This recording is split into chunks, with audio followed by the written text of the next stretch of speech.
Bonjour Sébastien, merci de nous retrouver pour cette troisième vidéo sur le pouvoir. Donc on a quelques questions encore à te poser. La première c'est: les pouvoirs sont-ils liés à la nature naturante, à la matrice et ou à la divinité? Potentiellement un peu les trois. De toute façon, alors la nature naturante, c'est les lois de la nature. Donc les lois de la nature font qu'il y a des capacités, des états chimiques, biologiques, qui génèrent des capacités, des effets sur des causes, ou des causes qui génèrent des effets. Mais oui, il y a dans la nature des pouvoirs, des actions. Ça paraît assez évident. Après, ce qu'on appelle la matrice, si c'est l'énergie primordiale de laquelle est issue la création, elle est plus le support des pouvoirs, elle est plus le support des idées buts de la création de l'univers. Et donc les pouvoirs, les états existent dans la matrice comme un espèce de champ des possibles. C'est pas forcément un pouvoir en lui-même, la matrice. Par contre, modifier la matrice, c'est un pouvoir.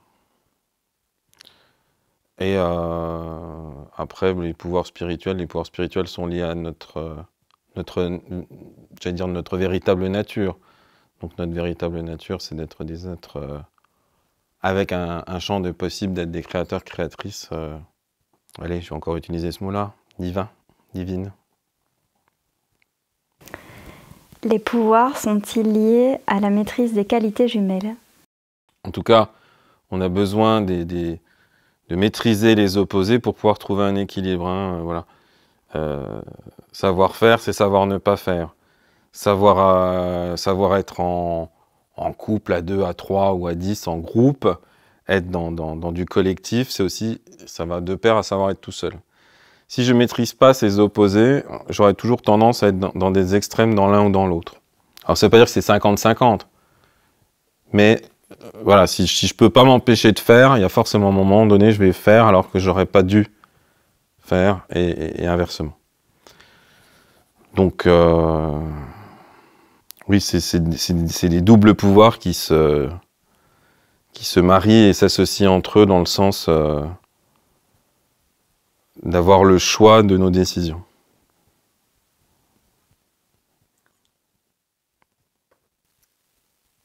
Est-ce les mêmes pouvoirs qui sont utilisés par le côté lumineux et obscur de la force?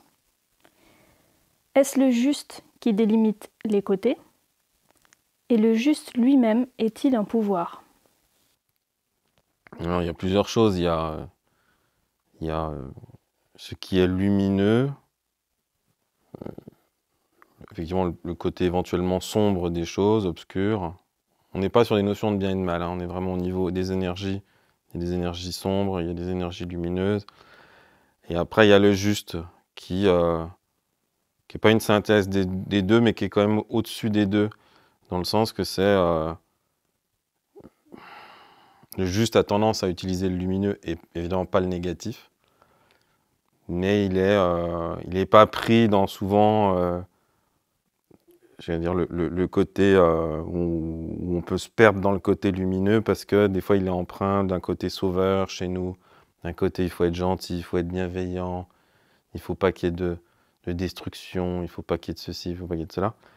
Et ça c'est mielleux, c'est gentil, c'est bisounours, c'est tout ce qu'on veut, mais l'univers fonctionne pas comme ça. Il fonctionne effectivement sur de l'amour, mais aussi sur construction, destruction, création, tout. Même nous-mêmes, on est le fruit de la destruction et de la construction. Pour construire un corps biologique, il a bien fallu que je détruise des carottes, des légumes, des poulets, pour qu'il y ait un corps biologique, pour que ce corps se construise. Alors il y a des gens qui se nourrissent de prana, mais peut-être ils cassent du prana, voilà. Vous voulez construire une maison, c'est que vous avez quand même détruit à un moment donné un arbre pour faire de votre maison en bois, vous avez détruit, je sais pas quoi, du sable pour faire en béton ou de la brique, pour réassembler ces éléments. Et les plantes fonctionnent comme ça, tout l'univers fonctionne comme ça sur les processus de construction-destruction. Donc voilà, je dirais que est-ce que le juste est un pouvoir? Parce qu'il y a plusieurs questions dans la question. En tout cas, c'est un élément qui est primordial à discerner, donc le pouvoir serait plutôt le discernement, pour avoir une action, donc l'utilisation des pouvoirs ou non, de manière justement juste, qui fait sens dans l'ici et maintenant, qui permet la construction de l'évolution dans l'univers. Donc voilà, le discernement du juste est un pouvoir, qui devrait être quasiment le premier pouvoir à développer, si possible, évidemment, c'est pas toujours évident, mais avant d'agir, ou de ne pas agir. Les pouvoirs ont-ils besoin d'un relais dans l'astral? Par exemple, demander, se relier à un mantra ou à un être dans l'astral pour qu'il fasse une action. Qui a le pouvoir? Celui qui fait la demande ou celui qui fait l'action? D'accord, donc là, vous parlez de l'astral dans le sens monde subtil, les plans vibratoires, l'au-delà, tout ça. Okay. Bah, si vous priez quelqu'un ou quelque chose, ça dépend des cultures. Nous, chez nous, c'est plutôt, on va prier, je sais pas quoi, des guides, des anges, je ne sais quoi. Si on croit à ce genre de choses, à une intervention d'êtres autres, à ce moment-là, mon pouvoir, c'est celui de demander et de recevoir, et que l'autre ait un pouvoir d'intervention. Donc c'est un double pouvoir. Si j'utilise un son ou un symbole qui a une vibration, à ce moment-là, il y a une part de mon énergie, mais il y a une beaucoup plus grosse part du son ou du symbole qui serait sacré. Donc c'est un peu le pouvoir des deux, mais des fois, il y en a, j'allais dire, l'opérateur n'a que 10% et le reste vient d'autre chose. C'est pour ça que vous allez avoir des gens qui vont répéter des sons sacrés ou des prières, parce que justement, ils utilisent un pouvoir qui n'est pas le leur pour atteindre un certain état. Et théoriquement, ils devraient apprendre à le générer par eux-mêmes ou le maintenir. Pas être toujours dépendant de l'outil, mais une fois que j'ai atteint l'état, je devrais essayer de le maintenir par moi-même, pour moi-même, vers moi-même. Donc voilà, c'est un peu les deux. Pourrais-tu énumérer quels sont les différents types de pouvoirs dans le pouvoir positif et le pouvoir négatif? Il y en a pour longtemps. Pouvoir positif, je crois que j'en ai déjà parlé. Alors pouvoir créer, en tout cas pouvoir créer, décréer, la connaissance de la matière, la connaissance des autres, le discernement, voilà, le pouvoir d'aimer, le pouvoir d'être dans la béatitude, la bienveillance, la constance, le maintien de l'état, la force, la précision, la grâce, tout ça, ça pourrait être des pouvoirs du côté lumineux. L'omniscience, la capacité à exister par soi-même, pour soi-même, même s'il n'y a plus rien aussi. Enfin, il y en a plein des pouvoirs ou des états, c'est un peu des fois la même chose, qui sont concomitants. Bon, on pourrait faire une vidéo juste sur la liste. Et les pouvoirs du côté obscur, alors, ça, j'ai pas forcément envie d'en parler. Mais... En tout cas, il y a quelque chose souvent qui est de l'ordre de plonger les autres dans le noir, de faire ressortir tout ce qui ne va pas chez eux, les mettre mal, d'appuyer là où ça fait mal, dans le but de nuire, d'écraser ou de dominer. Tout ce qui est pourrissement, voilà, tout ce qui éteint justement la flamme. Le juste est parfois utilisé à tort et à travers, d'où cette question. Qu'est-ce que le juste? Le juste, c'est vraiment c'est l'action. Voilà, je vais faire une action, ou ne pas la faire, mais de toute façon en conscience, qui permet que ça soit le meilleur, si vous voulez, qui va se passer. Mais c'est pas un meilleur parce que ça fait du bien à l'autre ou que ça me fait du bien à moi. C'est quelque chose qui permet l'évolution, c'est-à-dire d'aller vers des états supérieurs. C'est ce qui permet à l'être, aux êtres, à une planète, à un peuple, à une destinée, d'avancer. Vous voyez, il y a les cailloux, il y a les plantes, il y a les animaux, il y a l'humain, et puis voilà, il y a le divin. Donc c'est ce qui entraîne un équilibre dans l'univers, ce qui crée un processus qui va vers un état supérieur. Donc le juste, c'est une façon d'agir et de non-agir qui permet d'avancer là-dedans. Et pas le bien, le mal, vous voyez, je me pince, ah, ça me fait mal, donc c'est pas bon. Je caresse, ça me fait du bien, c'est bon. Ça, c'est le niveau basique qu'on peut comprendre, hein. Mais peut-être qu'aujourd'hui, c'était bien que je me sois fait pincer, parce que c'est ça qui m'a réveillé, quoi. Alors que la caresse, elle m'a endormi, et puis je me suis endormi au volant, j'ai eu un accident. Donc ça, les notions de bien et de mal, c'est très projectif et très lié au sens. Le juste, c'est pas forcément ce qui m'arrange, c'est ce qui fait sens. Ça, c'est vraiment aussi une règle. Alors, ça pourrait aussi m'arranger, mais voilà. Mais si ça m'arrange, ça peut être aussi ça le piège. C'est-à-dire qu'après, il y a des gens qui vont dire oui, c'était juste, nanana, parce qu'ils arrangent leurs petites affaires, leurs petits désirs, leurs projections. Donc c'est souvent ça quand vous avez des gens qui vont vous dire oui, mais parce que moi j'ai testé ou nanana. Déjà, il faut bien comprendre qu'un test, une action, c'est dans un temps, un espace, un lieu, un rythme. Si je teste, est-ce que c'est juste pour moi aujourd'hui de prendre le train? Non, ça ne veut pas dire que demain c'est pas vrai. Ou que si aujourd'hui c'est vrai, ce sera peut-être plus vrai demain parce que je sais pas quoi, il y a la grève à la SNCF. Ça arrive. Et après, voilà, on peut aussi, malheureusement, il y a des gens qui vont se servir de ça comme une espèce de juste, mais justification, quoi. D'accord Bon. Ce sont les défauts comme les qualités, hein, ça a tendance à se répandre comme ça, comme une odeur de frites dans un restaurant. Donc pour le juste, dans l'action, le discernement, il faut sortir normalement du désir et de la peur, qui sont les deux sources qui nous amènent à projeter et du coup à trahir nos idéaux. Est-ce que tu pourrais nous expliquer ce qu'est le pouvoir juste et le pouvoir non juste? J'ai un peu d'y répondre, hein. Donc voilà, une fois de plus, c'est un pouvoir qui sert à l'évolution ou un pouvoir qui sert à rien. Il y a des trucs qui servent à rien. Et il y a des trucs qui, malheureusement, servent à l'involution, qui nous font reculer. Il faut déjà y aller fort, mais c'est possible. Techniquement, c'est possible. Les expériences de la vie, les messages, les synchronicités sont-elles des manipulations de la conscience pour nous amener là où nous devons être ou nous amener à utiliser notre juste pouvoir de choix et d'action? Les messages que l'univers nous envoie d'une manière ou d'une autre, je pense qu'il y a les messages qu'on va s'arranger à percevoir parce que ça nous arrange. Et évidemment, si on est juste et qu'on est dans le discernement, on va prendre tous les messages qu'on nous envoie, même ceux qui ne nous arrangent pas. Je sais pas, je prendrais bien des vacances, mais j'ai plein de messages qui me disent qu'il faut bosser. Du coup, je les regarde pas. Non, ok, allez. Ok, j'ai entendu. D'accord?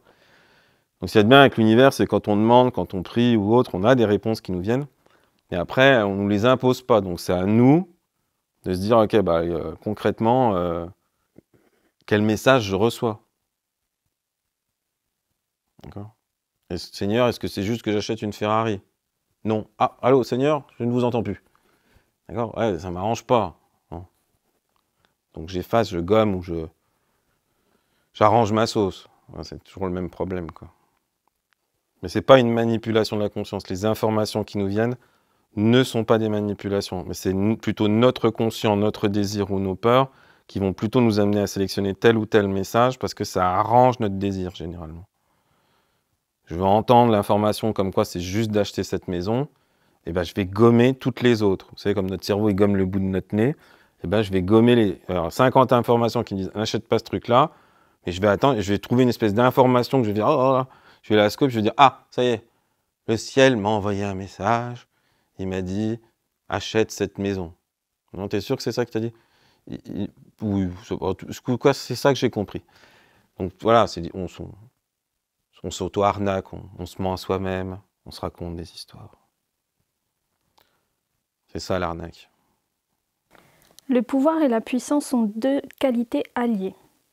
Quand elles sont utilisées à mauvais escient, de façon consciente ou non consciente, quels sont les dégâts karmiques associés à de tels comportements? Moi, je pense qu'il y a des dégâts karmiques que quand on utilise ces pouvoirs supérieurs ou que vraiment, allez, on est en mode, je sais pas quoi, c'est la Seconde Guerre mondiale, on tue tout le monde, voilà, là, il y a du karma, c'est sûr. Mais après, en politique ou dans plein de milieux, il y a plein de coups bas, plein de saloperies en tout genre. Il n'y a pas forcément des gros karmas parce que c'est le milieu qui veut ça, parce qu'on vote pour ces gens-là. Donc il y a une espèce de... presque une convention sociale du n'importe quoi. Par contre, effectivement, si j'utilise mes pouvoirs supérieurs, je sais pas quoi, la télépathie, l'hypnose pour hypnotiser quelqu'un, pour pour lui prendre son argent, ou une mouche hypnotiseuse là, ou je sais pas quoi, ou me mettre en couple avec, ou je ne sais trop quel truc, bah là c'est grave quoi. Voilà. Faut pas le faire. Quelles sont les menaces du pouvoir quand il n'est pas bien utilisé? Bah, c'est la déviance. Plus j'utilise mal mon pouvoir, soit ça sert à rien, puis je raisonne un truc entre deux, soit ça commence la pente glissante qui peut m'amener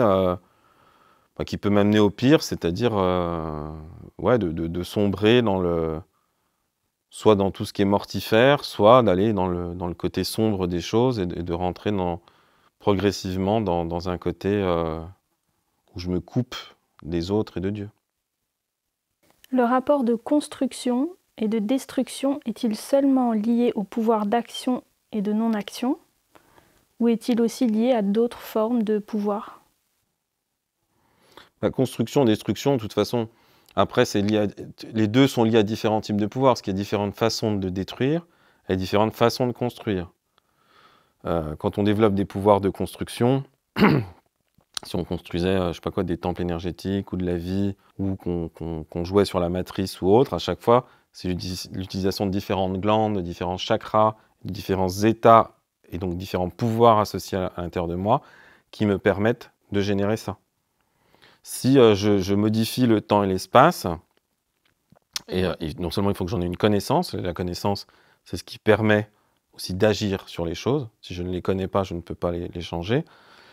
Il va me falloir un pouvoir, par exemple, de dilatation, d'ouverture, et à la fois un pouvoir d'arrêt, c'est-à-dire la capacité à stopper ce qui est en déplacement. Donc il faut que j'arrive à sentir ce qui bouge et ce qui ne bouge pas. Donc il y a souvent des mix comme ça.